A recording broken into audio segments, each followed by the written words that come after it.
I mean, and the reality is when we feel strong and beautiful, you feel like you can do anything. Yeah. And we can.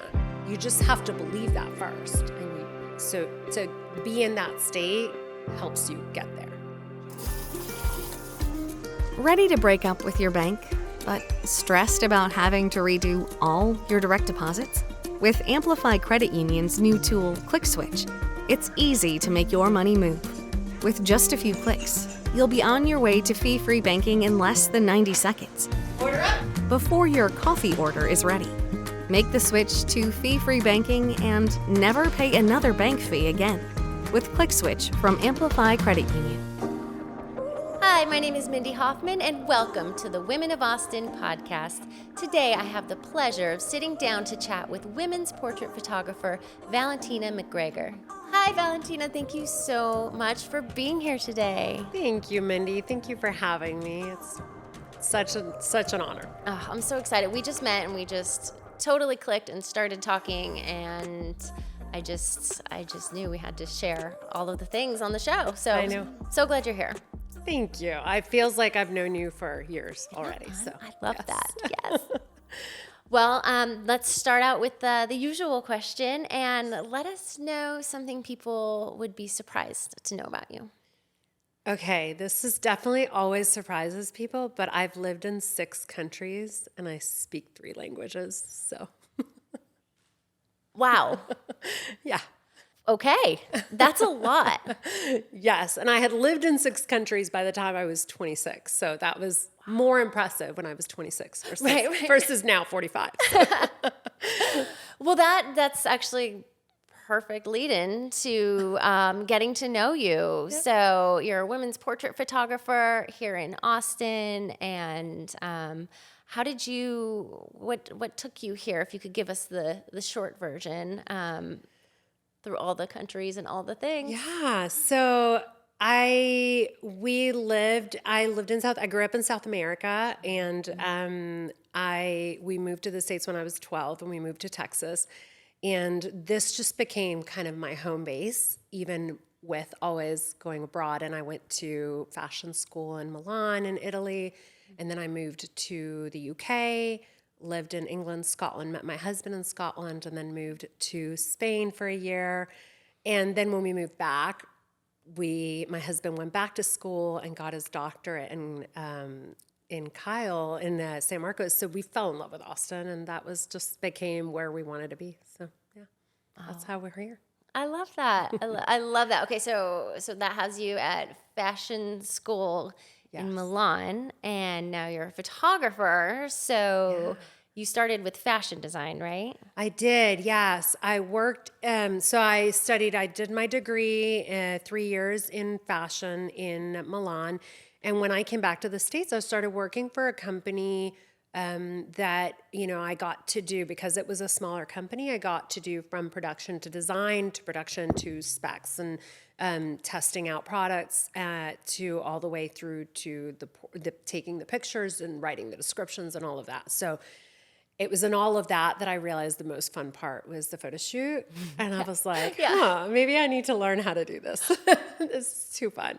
Oh my gosh, that's cool. I love that. I love that you saw something and you're so good. So are you self-taught? Thank you.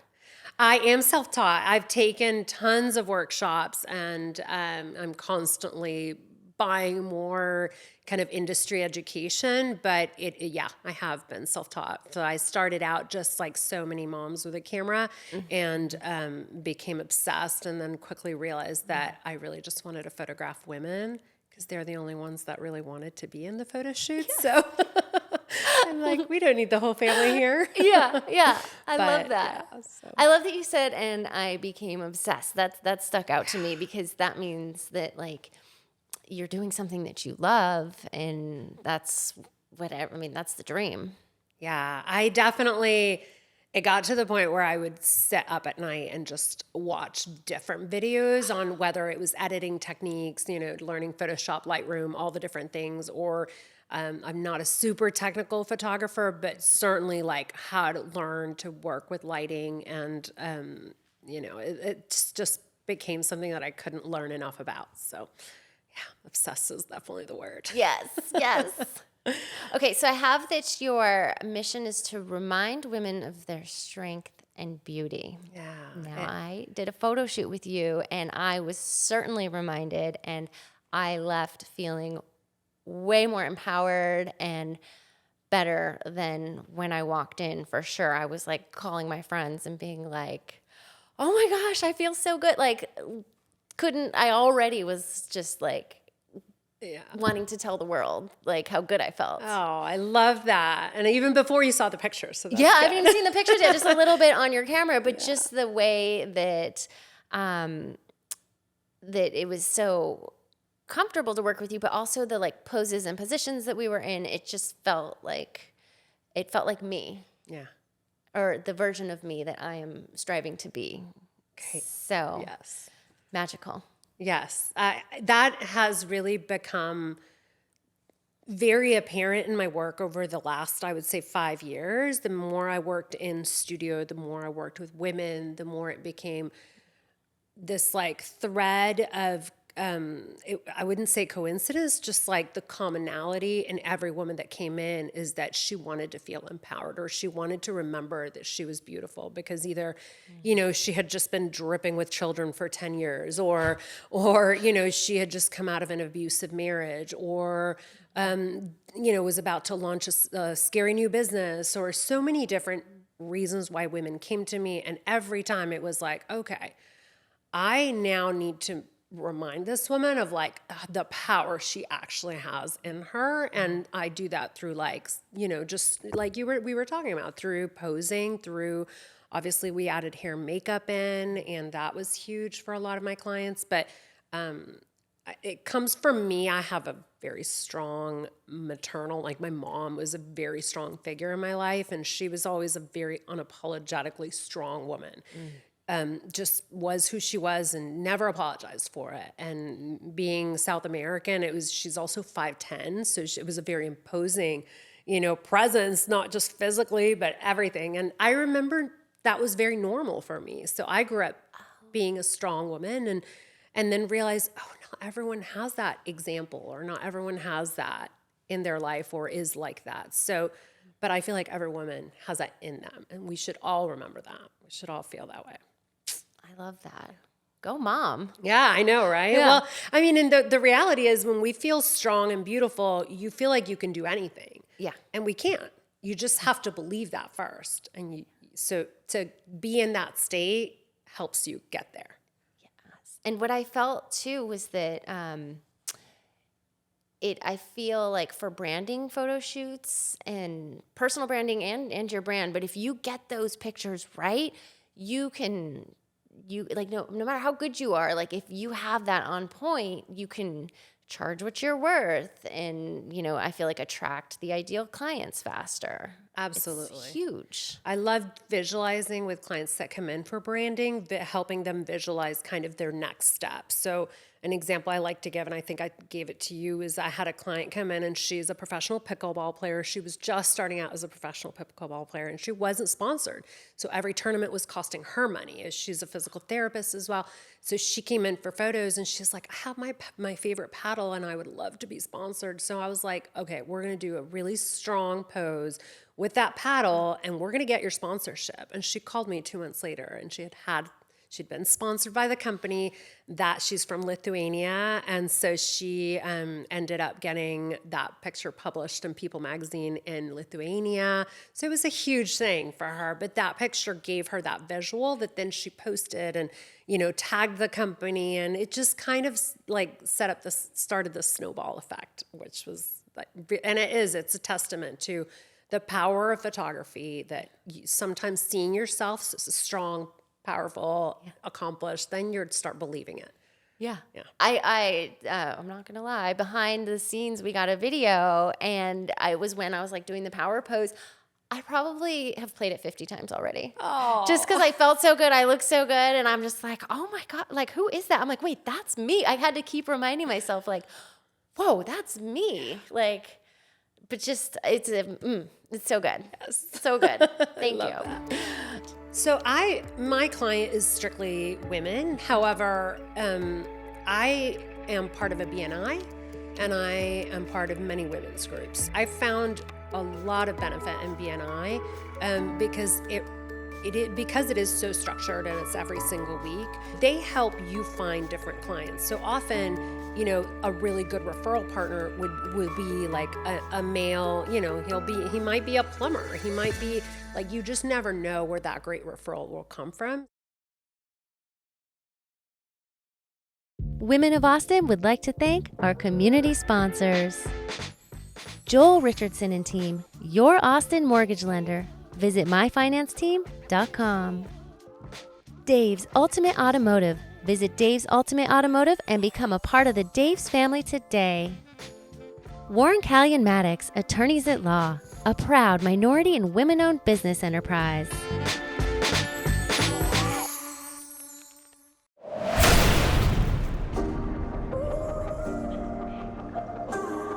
Today we're shooting at Picturesque Point, a beautiful home available for short-term rental here in Austin.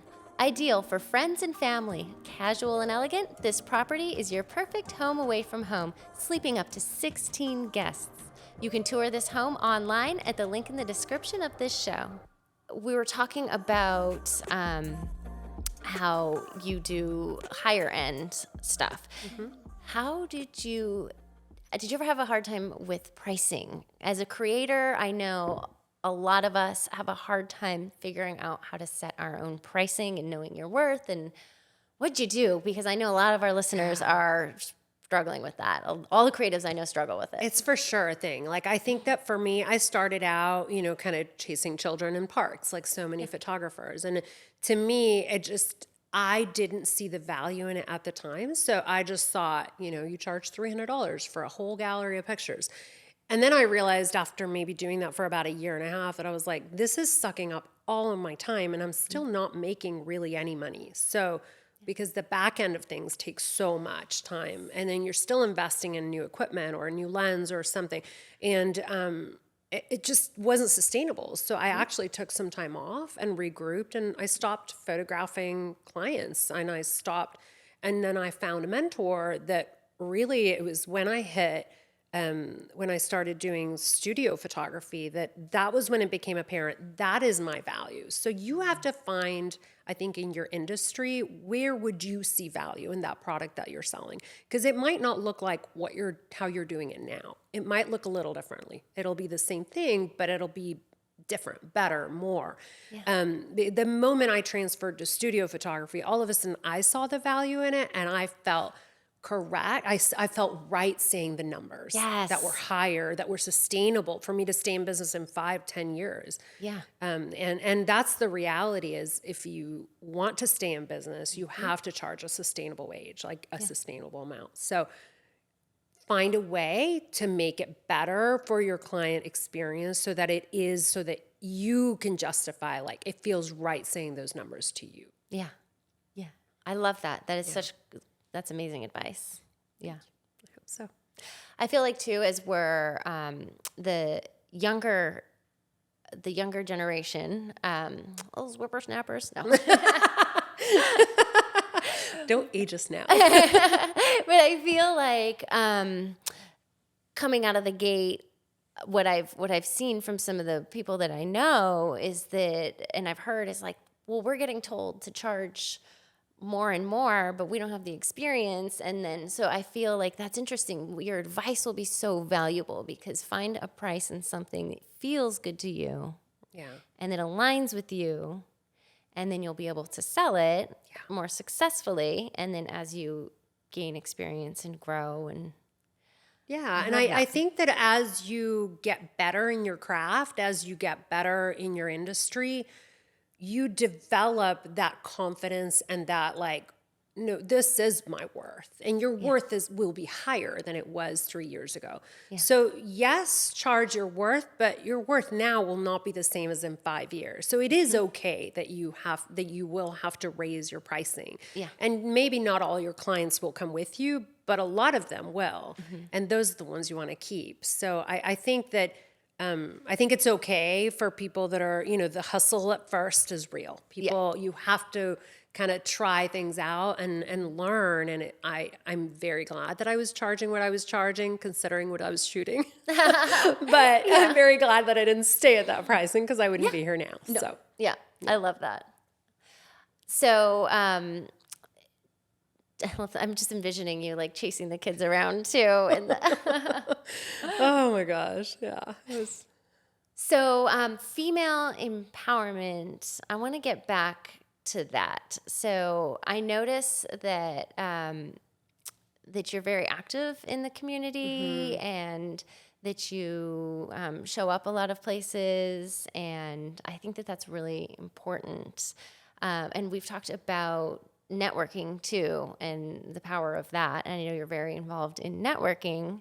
So, there's kind of two things there. So female empowerment. So when you network, do you prefer female groups or co-ed, or does it are there benefits to both? If you could give your feedback on that. So my client is strictly women. However, I am part of a BNI and I am part of many women's groups. And the reason for it, I found a lot of benefit in BNI because because it is so structured and it's every single week. In a way, it forces you out of your comfort zone and having to kind of pitch essentially your sales force, because you're training them on what kind of client you're looking for that week, or what it is that you're doing, that what kind of contacts you would like to. So they help you find different clients. So often, a really good referral partner would be like a male, he might be a plumber. He might be you just never know where that great referral will come from. So I don't strictly limit myself to just women's groups, although that is the easiest for me in terms of for me to be able to relate and chat and have fun. And yes, so I definitely love your group for that reason. So thank you. Yes. Well, I know you're starting to use your studio space too to have little gatherings. Yes. And I think that's amazing. Yeah, I have this incredible 800 square foot studio that we added on to our house. So essentially, when I'm not shooting, it is obviously sits empty, and I've decided that I'd love to be able to offer it to my clients for them to be able to use this space. And it's been great. I've been hosting twice a month, different little events, and we cap it at 12 women, so it means it's intimate and it feels really, really safe. It's just a great space, so I love having other women in there, so it's great. What's your favorite part of the process of your photography, from beginning, meeting the client, to the end, showing the pictures to them? It's probably hard to pick a favorite, but it is hard. We're not talking about your kids, so. Yeah, there is a favorite, actually. I think for me, my favorite part is the physical, the shoot part, when things click, because there's always a point where things click. At first, everyone's uncomfortable, and I'm still kind of getting to know the client, or we might be chatting, or I might be asking questions. But there's a point where things click, and she'll forget where the camera is, or that the camera is even there, or she'll just relax, and it'll be usually from a question that I asked that just made her now forget about the camera, because she's thinking about that, whatever it is that I asked. And then her mouth will relax and her facial expression will change. And that's when I start getting those just beautiful shots that start, I start moving around like a maniac because I'm so excited. So that's definitely my favorite. Any tips for people who are being photographed? Because you just mentioned the mouth being tight, and I know you said I feel like I have RBF, where I don't resting something face. But it's hard. Any tips to loosen up and feel? So first of all, RBF is literally anybody over 30, 35. We start getting a little shadow right here on the corners of our mouth. That's all that is. The biggest tip I always tell clients is just a little sigh. Because it helps relax your mouth, and it also means you're not focusing on your eyes, because you're focusing on kind of that breath, and it also relaxes your eyebrows, because some people hold tension in their eyebrows and some people hold tension in their mouth. So that's That's a good tip that I've found that works for everybody. So I love that. And then also the breath releases the tension in your body. exactly. Yes. Shoulders, relax, everything. Yes. Okay. Well, do you have any tips on taking selfies? Or Oh gosh, I'm probably not the best person to ask for that, but I would say ask a 20-year-old. yeah, well, okay. Hey, that's a good tip. But yeah, but I would say, I mean, definitely think when looking at a camera, when you're putting a camera in your own face, look at it as if you were looking at your friend, your partner, look at it as if it was a person, because then the expression automatically changes and warms up. So that's amazing. I hope that helps. Yes. My 9-year-old, they're doing this thing where they're sending each other 0.5s. I don't know. It's where they get this horrible angle, and then she keeps trying to take them of me. I'm like, no, that will not exist. Oh, my kids have plenty of me of those. Yeah. I was like, what is that? They're so funny. I don't get a choice. Okay, well, we are almost done. That was so fun and informative, and I'm so glad that you were able to come make it and hang out today. And we will share how to contact you, and so people can look at your work in the show notes. But before we go, is there anything that you would like to say to the audience, just about anything you didn't get to, or just something in general to wrap it up? Well, I mean, I just thank you so much, first of all, for having me on. It's my first podcast, so it's super exciting. Yeah, wow. Super excited. But but I think if you've ever been curious about doing something for yourself, like a photo shoot, there's so many reasons to not do it, but only one reason to do it, and it's for you.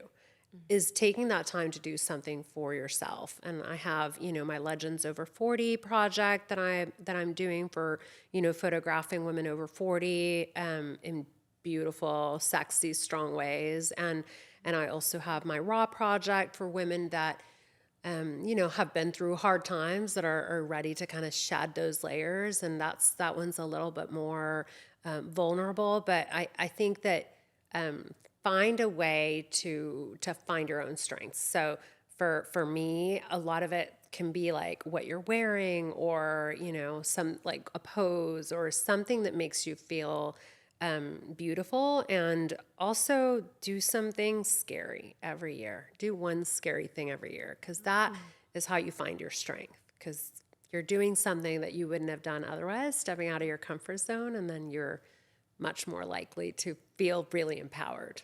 So, I love that. Yeah. What's the scariest thing you've done recently? I know we got to go, but recently, or whatever. One of the things that probably this. No, no. I'm like picturing you like skydiving now. Oh no! So I'm not a thrill seeker at all. I am not that person. I don't even love roller coasters. But I think for me, the scariest. Somebody asked me the other day, was starting your own business so scary? Not at all. Because I moved to however many countries. I moved to Italy without speaking the language. And and I was 18 years old. That was the first time I moved out of my house. So I think that moving our oldest to college was super scary for me. Just kind of that like, I hope they're fine, and I hope we did a good job, like we're done. But, it's probably worse for them. So yeah. Oh, I love that. Okay, well, thank you so much. Thank you, Mindy. So fun. And again, I'll put everything in the description, and appreciate you. Thank you so much. Thank you so much for joining us today. If you'd like more information on everything Valentina is doing, be sure to check it out in the links in the description of this episode. I look forward to having you back for our next episode of the Women of Austin podcast. Thanks so much for joining us today on the Women of Austin podcast. A new episode premieres twice a month right here on the Women of Austin channel. Make sure to subscribe and hit that notifications bell so you never miss an episode.